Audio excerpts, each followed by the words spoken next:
જય Swaminarayan. Sandeep Pandya classes of કોમર્સમાંથી હું સંદીપ પંડ્યા. આજે કેટલાક તમને હવાલા ભણાવું. પહેલાં પહેલું આપ્યું છે પગાર. પગાર આપ્યો છે ₹20,000. પગાર તમને ખબર જ હશે કે આપણા માટે પગાર હંમેશા ખર્ચ હોય. ખર્ચ લખવો પડે આપણે નફા નુકસાન ખાતાની ઉધાર બાજુ પર. નીચે એક હવાલો આપ્યો છે, ચૂકવવાનો બાકી પગાર ₹2,000. હવાલાની હંમેશા બે અસર હોય. પહેલાં એક અસર આપવાની કાચા સરવૈયાની, ત્યાર પછી જ બે અસર આપવાની હવાલાની. પહેલાં કાચા સરવૈયાની અસર આપીએ. આપ્યું છે પગાર. પગાર લખીશું નફા નુકસાન ખાતામાં. ક્યારેય ઉધાર જમા લખવાનું ભૂલવાનું નહીં. જ્યાં સુધી ઉધાર જમા ના લખો ત્યાં સુધી આગળ નહીં જવાનું. પગાર લખીશું આપણે વહીવટી ખર્ચમાં. બને ત્યાં સુધી વહીવટી ખર્ચ એવું જુદું લખો તો સારી વસ્તુ છે. લખીશું પગાર. પગારમાં રૂપિયા લખીશું 20,000. આપણે એક અસર કાચા સરવૈયાની આપી દીધી. હવે આપણે હવાલો શરૂ કરીશું. લખ્યું છે ચૂકવવાનો બાકી પગાર ₹2,000. તમને ખબર હશે કે ચૂકવવાનું બાકી આપણું દેવું કહેવાય. એકલો પગાર શબ્દ આપ્યો છે તો ખર્ચ છે. પગારની જોડે શબ્દ ઉમેરાયો ચૂકવવાનો બાકી. ચૂકવવાનો બાકી પગાર ભેગો શબ્દ થાય એટલે એ થઈ ગયું દેવું. કારણ કે લખ્યું છે ચૂકવવાનો બાકી. ચૂકવવાનો બાકી પગાર આપણું દેવું છે. દેવાની હંમેશા જમા બાકી હોય. માટે ચૂકવવાના બાકી પગાર ખાતે આપણે જમા કરીશું. તો ઉધાર કોના ખાતે કરીશું? પગાર ખાતે. તો આમનો શું થશે? પગાર ખાતે ઉધાર 2,000, તે ચૂકવવાના બાકી પગાર ખાતે 2,000. તો હું આમનો જ લખું છું. પહેલાં આમનો જ લખવી જરૂરી જ નથી, પણ સમજવા માટે બહુ અગત્યની છે. પગાર ખાતે ઉધાર 2,000, તે ચૂકવવાના બાકી પગાર ખાતે 2,000. પગાર આપણો ખર્ચ છે. ઉધાર બાકી હોય. પગાર અહીંયા ઉધાર કર્યું છે. ઉધારમાં ઉધાર આપણે ઉમેરી દઈશું. લખીશું ચૂકવવાનો બાકી. રૂપિયા લખીશું 2,000. પહેલાં 20,000 રૂપિયા પગાર ચૂકવેલો હતો. 2,000 હજુ ચૂકવવાનો બાકી છે. એટલે આ વર્ષમાં આપણો ટોટલ પગારનો ખર્ચ થશે 22,000 રૂપિયા. ઉધારની અસર મેં આપી દીધી છે. હવે જમાની અસર આપે ચૂકવવાનો બાકી. ચૂકવવાનું બાકી મારું દેવું કહેવાય. દેવું હંમેશા લખાય મૂડી દેવા બાજુ પર. મૂડી દેવા બાજુ પર આપણે લખીશું ચાલુ જવાબદારીમાં. ફરી કહું છું, આ કમ્પલસરી નથી, પણ જેટલું વધારે જાણશો એટલું વધારે સારું છે. ચૂકવવાનો બાકી પગાર, એમાં લખીશું 2,000 રૂપિયા. એક હવાલો આપણો પૂરો થયો. ફરી એકવાર કહું છું, કાચા સરવૈયાની એક જ અસર હોય. એક અસર પહેલાં આપણે અહીં મૂકી દીધી. ત્યાર પછી હવાલો જોયો, ચૂકવવાનો બાકી પગાર. હવાલાની હંમેશા બે અસર હોય. એક અસર ઉધાર, એક અસર જમા. એક અસર ઉધાર આપી, મૂડી દેવા બાજુ પર બીજી અસર જમા આપી. બે અસર ના આપો ત્યાં સુધી આગળ જવાનું નહીં. સેકન્ડ હવાલા પર જઈએ. સેકન્ડ હવાલો આપ્યો છે, એનો જ પગાર રાખ્યો છે, 20,000 જ રાખ્યો છે. પણ હવે ચૂકવવાના બાકી પગારની જગ્યાએ આપણે લખ્યું છે અગાઉથી ચૂકવેલ પગાર ₹7,000. વિચાર લો ધ્યાનથી.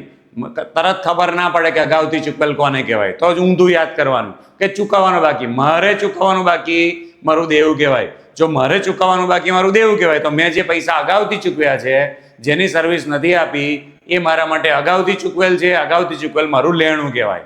તમને એક્ઝેક્ટ ખબર હશે કે લેણાની હંમેશા ઉધાર બાકી હોય. તો મારે માટે નક્કી થઈ ગયું, જેમ ગઈ વખત નક્કી થયું હતું એમ, એકલો પગાર છે, ખર્ચ છે, પણ શબ્દ ઉમેરીને થઈ ગયો અગાઉથી ચૂકવેલ. અગાઉથી ચૂકવેલ પગાર મારું લેણું કહેવાય. લેણાની હંમેશા ઉધાર બાકી હોય. તો આપણે આમનો જ શું કરીશું? આમનો જ કરીશું. અગાઉથી ચૂકવેલ પગાર ખાતે ઉધાર ₹7,000, તે પગાર ખાતે ₹7,000. હવાની મારે અસર આપવાની છે. તો પહેલાં પગારની અસર આપી દઈએ. નફા નુકસાન ખાતામાં ઉધાર જમા લખવાનું ભૂલવાનું નહીં. પગાર તમારો લખેલો જ હશે વહીવટી ખર્ચમાં. વહીવટી ખર્ચમાં લખેલું હશે પગાર. પગાર લખ્યો હશે 20,000 રૂપિયા. હવે હું અસર આપું છું. એક અસર કાચા સરવૈયાની મેં આપી દીધી. હવાની બે અસર આપું છું. અગાઉથી ચૂકવેલ. અગાઉથી ચૂકવેલ મારું લેણું કહેવાય. લેણું લખાય મિલકત લેણા બાજુ પર. એટલે મિલકત લેણામાં લખીશું અગાઉથી ચૂકવેલ પગાર. એમાં લખીશું ₹7,000. અમે લેણાની અસર આપી દીધી. તે પગાર ખાતે. પગાર મારા માટે ખર્ચ છે, પણ મેં અગાઉથી ચૂકવ્યો છે. આવતા વર્ષનો છે. આવતા વર્ષનો ખર્ચ આવતા વર્ષનો ખર્ચ કહેવાય. આ વર્ષનો ખર્ચ કહી શકાય નહીં. આ પગારની ઉધાર બાકી છે. અહીં પગાર ખાતે જમા કર્યું છે, માટે પગારમાંથી આપણે બાદ કરીશું. અગાઉથી ચૂકવેલ પગાર. રકમમાં લખીશું 7,000 રૂપિયા. 20,000માંથી 7,000 બાદ કરીશું. બહાર લખીશું 13,000 રૂપિયા. આ બીજો હવાલો પૂરો થયો. આમ બે હવાલાની અંદર ત્રીજી વખત કહું છું, કાચા સરવૈયાની એક અસર આપવાની પહેલાં, હવાલાની બે અસર આપવાની. બંને અસર જ્યાં સુધી ઉધાર જમા ના આપો ત્યાં સુધી આગળ જવાનું નહીં. આના પછીના હવાલા પર જઈએ. હવે તમને આપ્યું છે આદિત્યનું 31/3/2025 રોજનું કાચું સરવાયું, જેમાં લખ્યું છે મળેલ ભાડું. મળેલ ભાડું આપણા માટે આવક કહેવાય. તમને એક્ઝેક્ટ ખબર હશે કે હંમેશા તમામ આવકો નફા નુકસાન ખાતાની જમા બાજુ પર લખાય. ફરી પાછું કાચા સરાની એક અસર, પછી હવાલો આપે છે મળવાનું બાકી. હવાલાની હંમેશા બે અસર. પહેલા હું કાચા સરાની અસર આપી દઉં, નફા નુકસાન ખાતું આવ્યું એટલે ફરી પાછું યાદ રાખવાનું કે ઉધારને જમા લખવાનું ભૂલવાનું નહીં. પહેલાં પહેલું મળેલું ભાડું લખીશું, મળેલ ભાડું. મળેલ ભાડાની અંદર હવાલો છે, રકમ અંદર લખીશું 30,000 રૂપિયા, એટલે મેં આની અસર આપી દીધી. હવે મળવાનું બાકી, વિચાર કરી લો ધ્યાનથી. મને મળવાનું બાકી, મને મળવાનું બાકી મારું લેણું કહેવાય. ફરીથી પાછું લેણાની હંમેશા ઉધાર બાકી હોય. મળેલ ભાડું એકલો શબ્દ આપ્યો છે તો આવક છે. મળેલ ભાડાની જોડે વધારાનું ઉમેરાયું, મળવાનું બાકી, મારું લેણું થયું. લેણાની હંમેશા ઉધાર બાકી હોય, માટે આમનો જ કરીશું. મળવાના બાકી ભાડા ખાતે ઉધાર 6,000 રૂપિયા, તે ભાડા ખાતે 6,000 રૂપિયા. હવે બંનેની મારે અસર આપવાની છે. મેં કાચા સરની અસર તો આપી દીધી છે, હવે હવાલાની અસર આપું છું. પહેલું લખ્યું છે મળવાના બાકી ભાડા ખાતે ઉધાર. ફરીથી એકવાર, મને મળવાનું બાકી મારું લેણું કહેવાય. પહેલા ઉધારની અસર આપીએ. મળવાનું બાકી લેણું છે, માટે મળવાના બાકી ભાડા ખાતે રૂપિયા લખીશું આપણા 6,000, એટલે મેં ઉધારની અસર આપી દીધી. હવે હું જમાની અસર આપું છું. ભાડા ખાતે જમા, ભાડાની હંમેશા જમા બાકી આપેલી જ છે 30,000 રૂપિયા. ભાડાની એ જમા બાકી છે, ભાડા ખાતે પણ જમા કર્યું છે. ભાડામાં ભાડું ઉમેરી દઈશું. મને પહેલેથી મળેલ ભાડું હતું 30,000, હજુ મને બીજું મળવાનું બાકી છે ચાલુ વર્ષનું 6,000 રૂપિયા. તો 30,000 વત્તા 6,000 36,000 રૂપિયા થઈ જશે. એટલે આ ત્રીજો હવાલો આપણો પૂરો થયો મળવાના બાકી ભાડાનો. હવે આગળ ચાલીએ. એનો જ દાખલો છે. મળેલ ભાડું જ આપેલું છે, પણ અહીં હવાલો બદલ્યો છે. અગાઉથી મળેલ ભાડું, અહીં મળવાનું બાકી હતું, અહીં અગાઉથી મળેલ છે. ફરી પાછું નફા નુકસાન ખાતાની બે અસર, બે બાજુ ઉધાર અને જમા. મળેલ ભાડું તમામ આવકો નફા નુકસાન ખાતાની જમા બાજુ પર, એટલે પહેલા લખી નાખવાનું. કાચા સર્વેની એક અસર હોય. મળેલ ભાડું રૂપિયા 30,000 આપેલું છે. હવે આની માટે વિચાર કરીએ. હવાલાની બે અસર હોય. અગાઉથી મળેલ, માની લો મને અગાઉથી મળેલ નથી ખબર પડતી, અગાઉથી મળેલ નહીં ખબર પડતી, પહેલા શું યાદ કરવાનું? મને મળવાનું બાકી, મને મળવાનું બાકી મારું લેણું છે. તો જે મને અગાઉથી મળ્યા છે એ મારા માટે દેવું થયું. યાદ કરી લો, દેવાની હંમેશા જમા બાકી હોય. તો મારે કોના ખાતે જમા કરવું પડશે? અગાઉથી મળેલ ભાડા ખાતે જમા કરવું પડશે. જો અગાઉથી મળેલ ભાડા ખાતે જમા થશે તો ઉધાર કોના ખાતે થશે? ભાડા ખાતે. તો હું આમનો શું કરીશ? ભાડા ખાતે ઉધાર 3,000 રૂપિયા, તે અગાઉથી મળેલ ભાડા ખાતે 3,000 રૂપિયા. હવે મારે અસર આપવાની છે. કાચા સરની એક અસર આપી દીધી છે. હવાલાની બે અસરમાં પહેલા ઉધારની જ અસર આપવાની. લખ્યું છે ભાડા ખાતે ઉધાર, પણ ભાડાની કઈ બાકી આપી છે? જમા. હું અહીં ભાડા ખાતે શું બોલી રહ્યો છું? ઉધાર. માટે મળેલ ભાડામાંથી જે ભાડું મને અગાઉથી મળ્યું છે, જે આવતા વર્ષનું છે, ચાલુ વર્ષની આવક કહી શકાય નહીં, માટે અગાઉથી મળેલ ભાડું બાદ કરીશ. 3,000 રૂપિયા હું બહાર લખીશ 27,000 રૂપિયા, એટલે મેં ઉધારની અસર આપી દીધી. હવે જમાની અસર આપું. અગાઉથી મળેલ, હમણાં જ બોલ્યા, અગાઉથી મળેલ આપણા માટે દેવું કહેવાય. દેવું લખીશું મૂડી દેવા બાજુ પર, લખીશું અગાઉથી મળેલ ભાડું. રકમમાં લખીશું 3,000 રૂપિયા. કાચા સર્વેની એક અસર પતી ગઈ, હવાલાની બંને અસર પતી ગઈ. જ્યાં સુધી બે અસર ના આપો ત્યાં સુધી આગળ જવાનું નહીં. પછીના હવાલા પર જઈએ.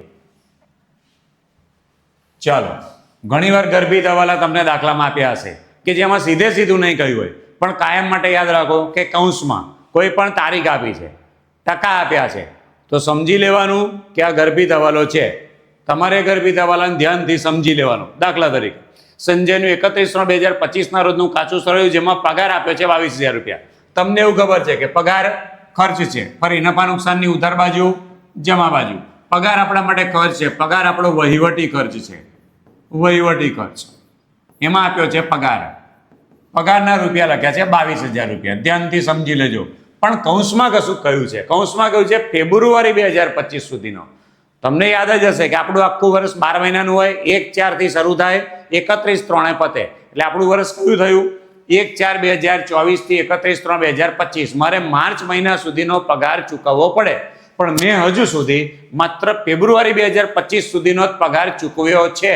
મેં ફેબ્રુઆરી 2025 સુધીનો પગાર ચૂકવ્યો છે, એનો મતલબ કે હજુ 1 મહિનાનો પગાર મારે ચૂકવવાનો બાકી છે. 1 મહિનાનો પગાર ચૂકવવાનો બાકી છે એનો મતલબ એવો થયો કે 12 મહિનામાંથી 1 મહિના ચૂકવવાનો બાકી છે, તો 11 મહિનાનો પગાર મેં ચૂકવી દીધો છે. એટલે કે આ 22,000 રૂપિયા જે આપ્યા છે એ 11 મહિનાના છે. જો 11 મહિનાના 22,000 રૂપિયા હોય તો તમને 22,000 ભાગ્યા 11 કરશો એટલે તમને 1 મહિનાના 2,000 રૂપિયા પગાર જે ચૂકવવાનો બાકી છે તે મળી જશે.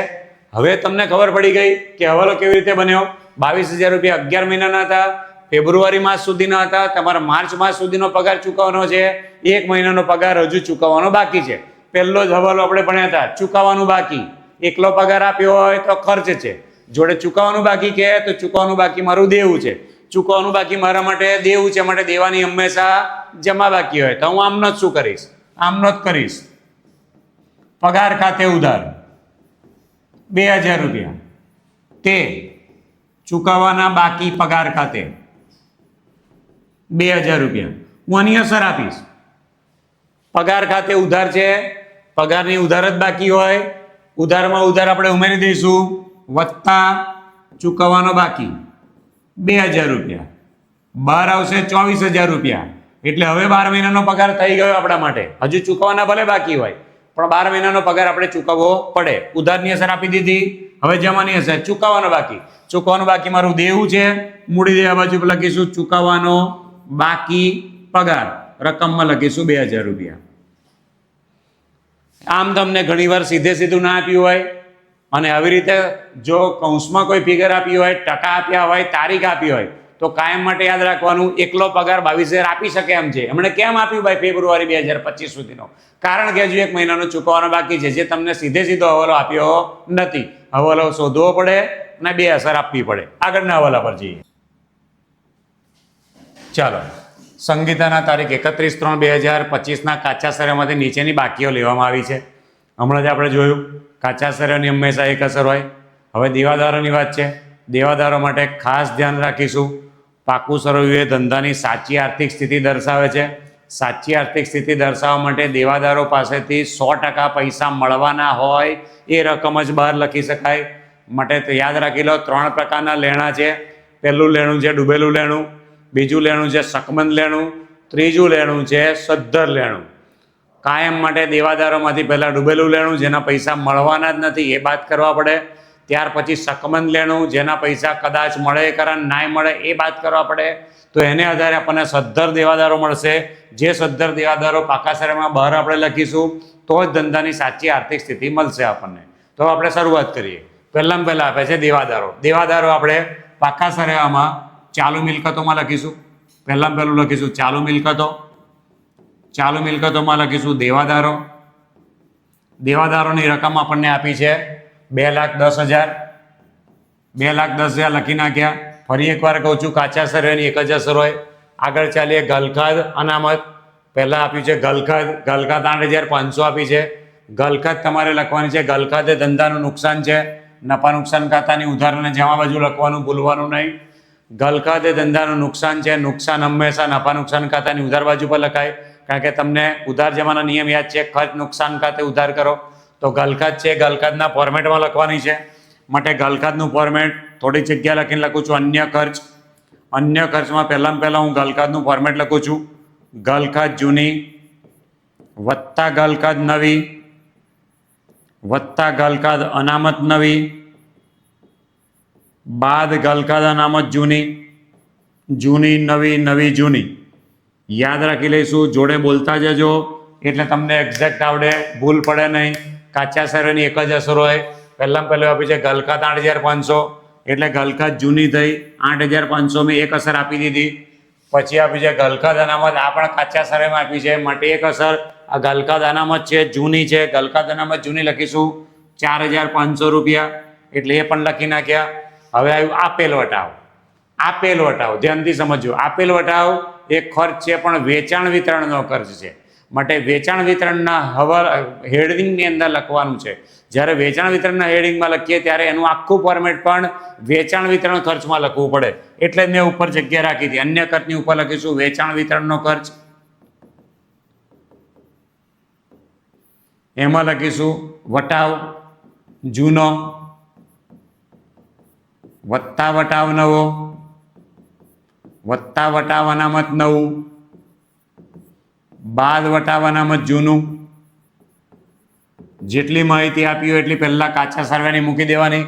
વટાવ જૂનો આપ્યો છે, આપેલ વટાવ 800 રૂપિયા મેં લખી નાખ્યા. દેવાદાર વટાવ અનામત 450, વટાવ અનામત જૂનું યાદ રાખીશું. છેલ્લી વાર કહું છું, કાચા સર્વેની હંમેશા એક અસર હોય. મેં પહેલાં મૂકી દીધું. હવે આપણે હવાલા તરફ જઈશું. પહેલાં પહેલું લખ્યું છે દેવાદારોમાંથી રૂપિયા 10,000 ગલખાદ માંડીવાળો. ફરી એકવાર કહું છું, ગલખાદ એ ધંધાનું નુકસાન છે. નુકસાન ખાતે હંમેશા ઉધાર થાય. પહેલાં આમનો જ લખું છું, ધ્યાન આપીશું. ગલખાદ ખાતે ઉધાર 10,000 રૂપિયા, તે દેવાદારો ખાતે 10,000 રૂપિયા.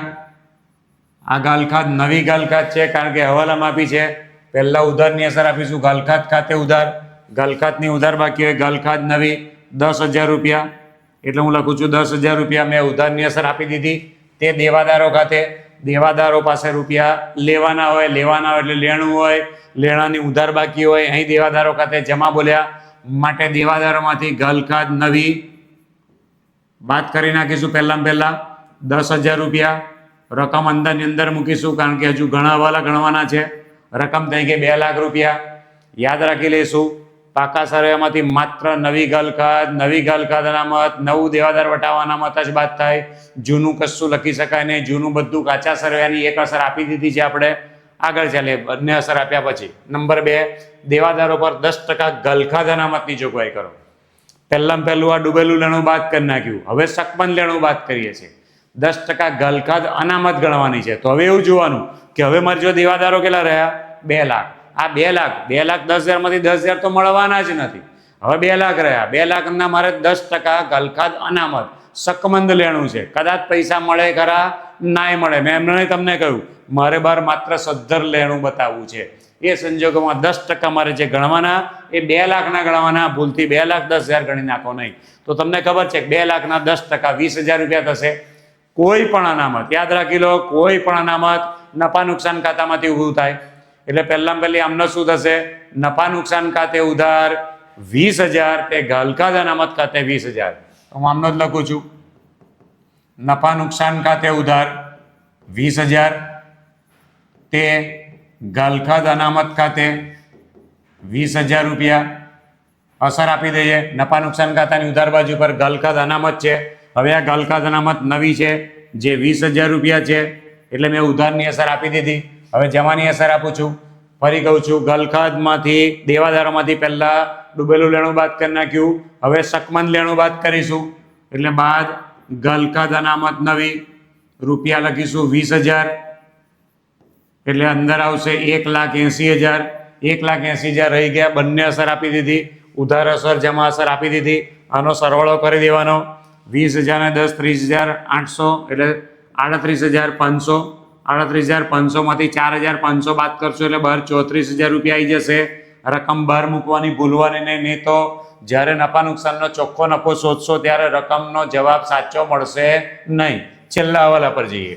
દેવાદારો પર 2% લેખે વટાવ અનામતની જોગવાઈ કરો. વટાવ અનામતની જોગવાઈ કરો. ફરી એકવાર કહું છું, કોઈ પણ અનામત ક્યાંથી ઊભું થાય? નફા નુકસાન ખાતામાંથી.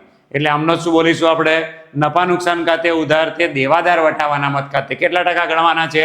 2%. આપણી પાસે કેટલી રકમ છે? 1,80,000. 1,80,000ના 2% કેટલા થશે? 3,600. તો આમનો શું કરીશું? નફા નુકસાન ખાતે ઉધાર 3,600, તે દેવાદાર વટાવ અનામત ખાતે. તો નફા નુકસાન ખાતાની ઉધાર બાજુ પર વટાવ નવો આપણને આપ્યો નથી. હવે લખીશું આપણે 1,80,000ના 2% 3,600. અને બીજી અસર દેવાદારોમાંથી બાદ કરીશું. દેવાદાર વટાવ અનામત 9 3,600 રૂપિયા. આપણી પાસે રકમ રહેશે 1,76,400. રકમ બહાર મૂકવાનું ભૂલવાનું નહીં.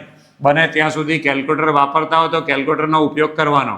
4,400 એમાંથી બાદ કરીશું 3,950. આ રીતે આખો દાખલો આપણો પૂરો થશે. યાદ રાખી લો, દેવાદારોમાંથી પહેલાં ડૂબેલું લેણું જ બાદ થાય, પછી સકમન લેણું જ બાદ થાય, પછી દેવાદાર વટાવાના ગણવાનું. ફોર્મેટથી બાજુમાં જવાનું નહીં. આવા ને આવા વિડીયો રોજ જોવા માટે અમારી જોડે જોડાયેલા રહો. કાલે પણ આપણે ફરી નવા હવાલા સાથે મળીશું. જય સ્વામિનારાયણ.